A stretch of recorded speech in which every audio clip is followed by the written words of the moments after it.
This is Michael Wilson.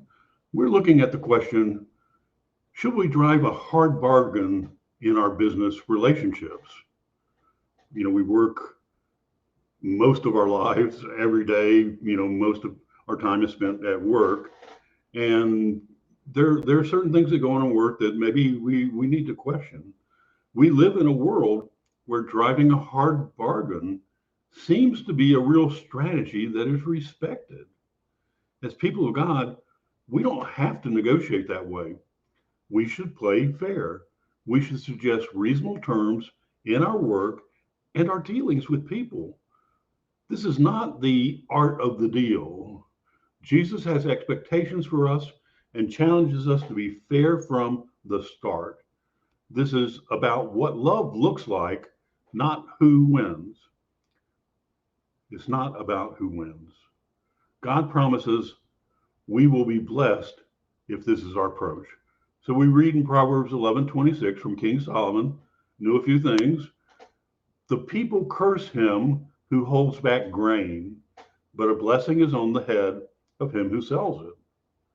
So Proverbs 11:26 offers some profound insights into the world of trading and the moral implications associated with it. This ancient verse encapsulates the age-old wisdom of economic principles and the ethical considerations that underlie the essential resources we trade on a daily basis. So, what are we to make of this? Well, it's about fairness.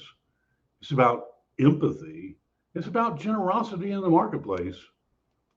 In ancient times, agriculture was the backbone of society. Everything kind of evolved around it. The prosperity or survival of communities heavily relied on the successful harvest and the equitable distribution of grain. So there's a blessing in how we trade. This verse praises the individual who sells grain instead of hoarding it. Such a person is bestowed with blessings.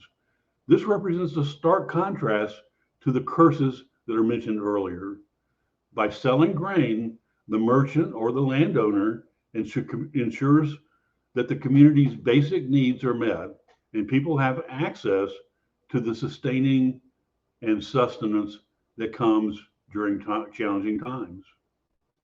So the aspect of the proverb celebrates the virtue of generosity and the act of contributing to the welfare of others.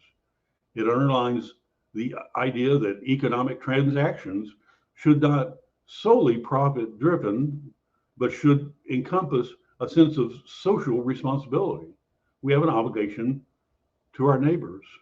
Selling grain, not just for personal gain, but for the betterment of the community, brings about positive outcomes and blessings for the individual involved. So Proverbs 11:26 imparts to us some timeless wisdom that transcends generations.